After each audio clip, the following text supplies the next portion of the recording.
I'd like to introduce Carol Song. Carol is the Senior Research Scientist and Director of the Scientific Solutions Group at the Rosen Center for Advanced Computing at Purdue University. Her current research areas include distributed computing, advanced computing and data infrastructure, and science gateways. Carol has been leading Purdue's HPC program since 2007, served as a PI of TerraGrid Resource Partner Project, and is currently the PI of Purdue's partnership in the Exceed project. She has a leading role in a number of NSF-funded interdisciplinary projects, including data interoperability, SciTeam, SDCI, SI2, and most recently as PI on a DIBS illumination project, Geospatial Data Analysis Building Blocks. Carol received her PhD degree in computer science from the University of Illinois at Urbana-Champaign. And I personally am excited about this because GIS is my area. So thank you. Very much excited. All right, Carol, take it away. Okay. Hi, everybody. So does my slide show on screen? Yes. Okay, great. Because I'm always confused by my two-screen setup. So I'm going to give a quick overview of the GABBS project. GABBS stands for Geospatial Data Analysis Building Blocks. And I probably have more slides than I can talk through. Some of them I just included them for benefit of people to have a copy.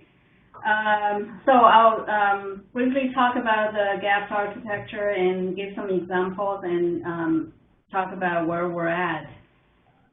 So I guess listening to Kenton, I feel that we're probably all going through the same things. As we were working with a lot of researchers over the years, we did a lot of these type of applications, and most of them were custom development, just putting data sets online and do the interactive GIS-based interface in a way that everybody can access. It takes months, if not years. So it came to a point where, also, this is the type of deal that we run into a lot, that somebody, scientists, they have models, they need to run simulations, and they update their input parameters and input data and run multiple times. And so these are pretty capable scientists who can do these computing, but still they have a number of issues. For example, they say, well, it locks up my laptop, I can't do other things. And they lose track of, how many runs they've done and where they put their results and what did they use for their parameters. And especially when they deal with maths and things like that, they need a different set of skills. And also when a lot of people came to us when they start sharing their tools with other people, and they said, well, how do I go about this? There are a lot of aspects involved. And finally, they have a paper published. They said, how can I reference the software, and can I set it up so other people can run? So we get a lot of those. So with that, we really we conceived the project GABBS, and the goal was really, overarching goal is to lower the barrier, make it easier for people to be able to visualize geospatial data and utilize spatial data in their models, in their whatever computation they're doing, and also do it in an open source, community-driven fashion. So what we've done in the project is really to build a geospatially enabled, integrated self-service collaboration platform. So this is a different approach from what Kenton presented. We're doing this end-to-end platform for people to work together. And obviously, the results we're hoping to see is broaden the participation in GIS type of data analysis and quicker dissemination, and to be able to support some of the needs in the classrooms. So our user community primarily, basically anybody who needs to deal with spatial data, especially sharing and making them available for other people. We're specific to this project. We had scientists that we're working with from hydrologic modeling, climate impact research, people who deal with large amount of weather data and disaster-related data products, and we're working with social scientists as well. So our approach is really building on an existing platform. So many of you probably are familiar with HubZero, which has been funded by NSF for many years, and initially started providing a platform for sharing computational tools, connecting to HPC, high throughput, and in recent years, cloud and all the other resources. And it also provides an environment for groups, projects to collaborate, and more and more classes and out of classroom training are using this platform.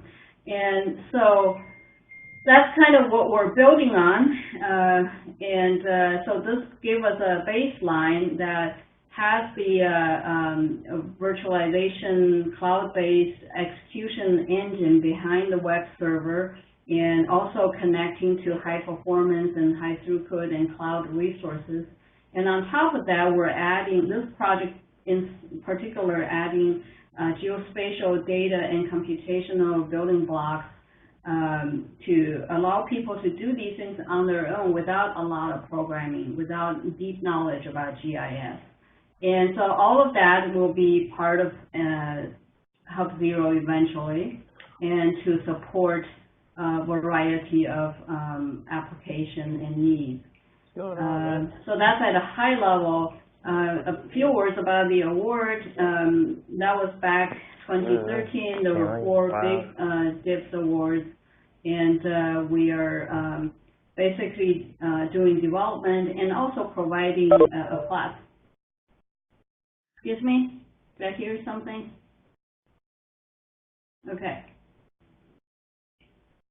All right, so development and services to the community. And I have the website there that talks about our project. So I'm going to skip these slides because they have a lot of things. The main point I want to illustrate here is all these orange blocks. It's the new things we're adding to HubZero. Of course, a lot of the HubZero stuff aren't shown here. The CMS, the authentication, access control, all of that stuff that you come to expect. And we're really focusing on building the rendering engine for the geospatial data. And so you see some of the other CI projects that we're leveraging, IRAS, GABBS, and so on. And I'm not going to show that one. So the specific goals, the toolkits for people to quickly put together GIS-based applications, and to provide an integrated data management environment with built-in geospatial data support. So for people who have done these things, developers, they know that there are a lot of pieces involved. And so for other domain scientists, little research groups to do these things, it's a tremendous barrier for them. So we want to build this end-to-end and built-in support for the geospatial data. And also data visualization builders that allow people to quickly visualize their spatial data without doing any programming or minimum. And the goal also is to provide a production system where people can come and use, or if they want to set up their own, we have various ways of providing that. So we do have a VM that almost ready for download and start using right away. There's also the HubZero open source software packages people can install, and we are actively working on AWS instances, so people can just click a button, one button, start a HubZero Amazon instance right away. Let's see. So I'm going to give some examples for the first 3 things, just so you have an idea what's there. So the first one is really the toolkits. So these are libraries or toolkits and the backend support that people can leverage. For example, we have, this is one group that we've worked with, and they have this global data downscale application that they have a screen for their model set up, and they run the model and the results are displayed. So this interface you're looking at, so all these map rendering and the controls on the side, so they don't need to do any of that. So basically they drop in a widget through a library. This is a Python-based map library that we created based on QGIS. And here's another example with weather data. It goes to a big database to access the data based on the time periods people select, the variables, and the geographic features that they want. Like in this case, it's the something like Indiana INDOT district boundaries shown on there, and the users can also interact with the map, with the cells on the map, and do the plot of the time series contained for that map, for that cell. Other things, the Rapture is a original, came out of NanoHub. That's a very quick way for people to lay out their GUI without doing much programming. And so in this case, the model was set up, and with input data, with input parameters, the output is a raster data set, and that gets overlaid on a map. Again, this is an interface that the application developers don't need to mess with. It comes with it, and all these controls that they can use directly out of Rapture. And you can zoom in, you can tweak all the layers and transparency and all that. So those are examples for the toolkits we're putting out. They're already available on our production site. And as far as end-to-end spatial data support, so basically doing all these things on this list, search, metadata extraction, and all that automatically as much as possible. And we're also providing data services, so to link the tools and data sets and vice versa. The metadata extraction we're using, we created IROS microservices for doing those type of things, and also to put in Solar Index for search. And here's an example of a workflow. So people can create a project area for themselves. So basically, 2 fields, quick fill up the forms and start. And then they have their project space, and there are different kind of storage providers they can plug in. Right now, we have the IROS that has the geospatial support, and you can pull up for any file. It's just like a file explorer. You can pull up the metadata and edit it, save it, or you can do a quick preview of these multi-layer geospatial vector data or raster data. And so for these files, if the type is associated with certain tools, you can do things like open with a particular tool. It could be multiple tools. In this case, it's something called multi-spec for handling and processing hyperspectral, multispectral, remote sensing data, or other types of data. And so without really leaving, going to another place, they can just open the tool and the data appears in there. They can do manipulations there and save it back to the project area. And there are other tools that allow people to combine different data sets into a map, and with layers they can control. And a lot of times the final step is people are ready with their data sets. After they work on it, they start a new publication. And here the second screen shows that you can select the files that goes into this data publication. And eventually, when you push publish, there is some approval that can be set up, whether you want a human in the loop And then people get it's too small here probably, but there's a DOI here for people to cite the work of the data set. So that's kind of an example workflow, as we call it, from end to end. Other examples for these, we call it GeoBuilder, which is a tool for people to show off their data or share their data without actually doing programming. For example, in this case, these guys, they took this device, they were on a pontoon boat taking measurements and about wind-related data, directions, wind speed, and all those related variables.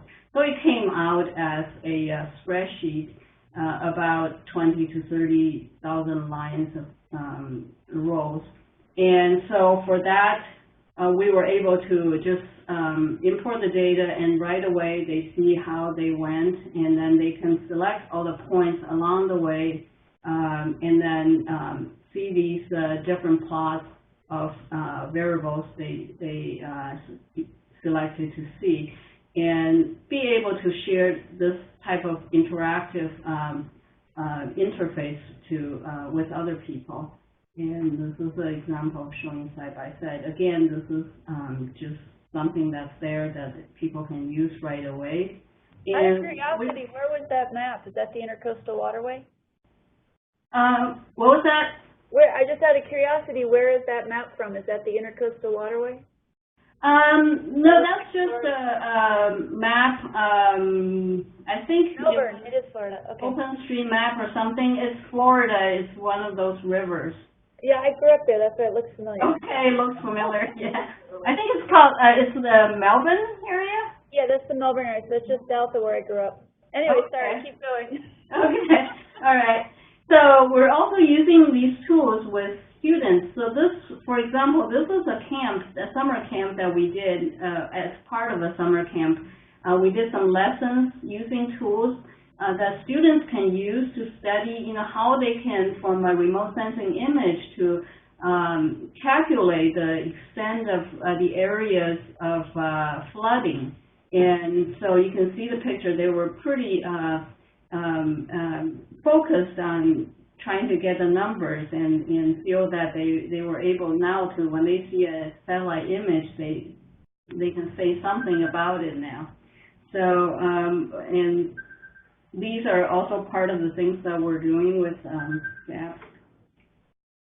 Okay, and so this is not ready right now, but this is what we're working towards. So a data publication looks like this right now. So you have an area to describe your data. You can put in snapshots. You can also see what files are there. You can actually check what's in the bundle here. What we really want to do, or it's in the works, is that not only you can download the data set, and you can also view and explore. So do quick previews of things like this, or doing more extensive manipulation to and interaction with the data. So these are the things that we eventually want to be able to provide. So here, the only thing I want to mention is that we are working with other projects to build interoperability. IRAD, we're using it, so we have a lot of experience in lessons learned, and we're sharing that with the IRAD team. We're also working with HydroShare to be able to publish resources across the two cyber infrastructures, also doing tool launching from one side to another. And right now we're using the IRAD Fuse mount. We're still working some issues out in terms of launching tools on each other's side. In GABBS, we're using it in various tools. We're also looking into how we can make that more integrated with HubZero. Brown Dog, we've talked about various things. It seemed to be a good match. Some of the things are easy to do, like using some of the data conversion services. we're more interested in the data tilling to dig out certain information, so we don't have to do that part ourselves. Let's see what else I have. Just general, so we have this website called mygeohub.org, and that was supporting a number of large projects right now, but individual users can also go there and just use it for free. We have been releasing various pieces on this website as we go throughout last year, and our first release, official first release, is coming out in December. And between December and next year, we're going to have incremental releases. And also, in addition to hosted services, we also are going to put out AWS instances and also open source release software packages. And right now, the site has users, more than 6,000 users per year, and we have a lot more visitors who just come here, take a look at users, actually use tools or downloading data sets and so on. And there are many things that we would like to work with through places like Big Data Hubs and other groups. Obviously, this kind of work takes a large team. I left my team picture out, but it's roughly about 15 people, including professional staff and students. And you can find out more information on these websites. I think that's it. Awesome. If folks have questions for Carol. And Carol, if you could hold that slide up, because I'm going to enter your information into the HackPad so people can reach you. Okay.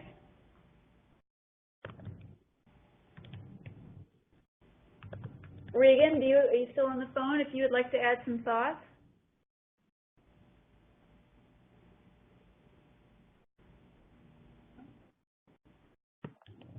I was muted here.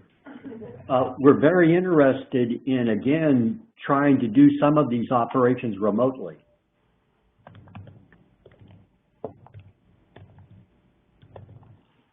Right. So yeah, that is one direction that that we're going. We, meaning the whole Hub Zero kind of enterprise. That so right now, currently, Hub Zero uses OpenVZ containers, but I know that the Hub Zero team is running Docker. I don't know whether it's production yet, but I know they're testing that because there are a lot of requests for running things remotely and for example, to deploy some tools closer to where the data resides. So I think that is the direction we're going. It's doable at some point. Very good. Excellent. Does anyone else have questions? We still have maybe 5 minutes before we go on to the next speaker.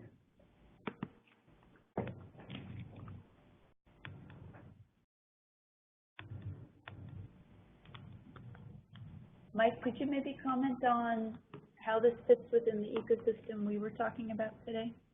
Sure, and I'm woefully behind on being able to address it, honestly. But I think there's a very nice interlocking of all the GABBS projects.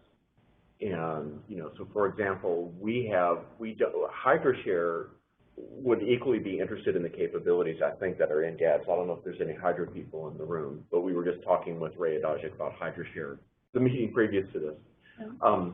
And so, you know, we've really kind of taken the perspective that in combination, all of these various data nets and DIBs provide a really good basis for the technical architecture of the hubs. And since they are working on containerizing GABBS, at some point, you know, we're wanting to get into how to essentially productize linkages between these different components. so that they are deployable at sites as a stack, that, you know, a cafeteria kind of stack that you can use. So everything that's been discussed sounds like it's very much pointing towards that. I'm really interested in, as I think is Reagan hinted, you know, and as we were talking about with Brown Dog, is like, where does the computation take place? It seems like it's a really big question that everybody's trying to solve, right? And through what sort of mechanism, whether something is like high throughput, or is something have to run in some, you know, parallel, you know, sort of grid computation for things like coastal hazards or something like that, right? So now I'm rambling, but those are just the points I heard, and whether anybody can react to that or thinks the same. Or excellent. Does anybody have any thoughts they want to add?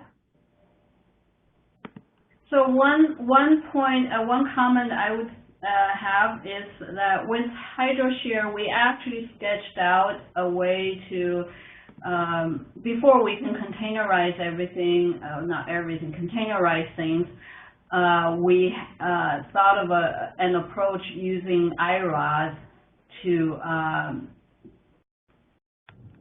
federate in some fashion and get the data over for reasonably sized data, and to be able to launch tools that from HydroShare.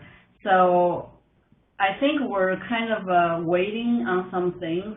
I forgot exactly what, but probably on either Fuse or NFS in the IRAS, something like that. So so hopefully we get to something at least before the container version works. sure, but you're kind of actively working on that with HydroShare right now. Is that like sort of fair? Yeah. Yeah. Because we're, you know, we can kind of matrix in by working with HydroShare on our side, and maybe that's the way to make the ends all kind of consonant, right? Okay. Excellent. Well, given the time constraints, and I know it's now getting late on a Friday afternoon, so we're going to move on to Hive. Thank you, Carol. That was great.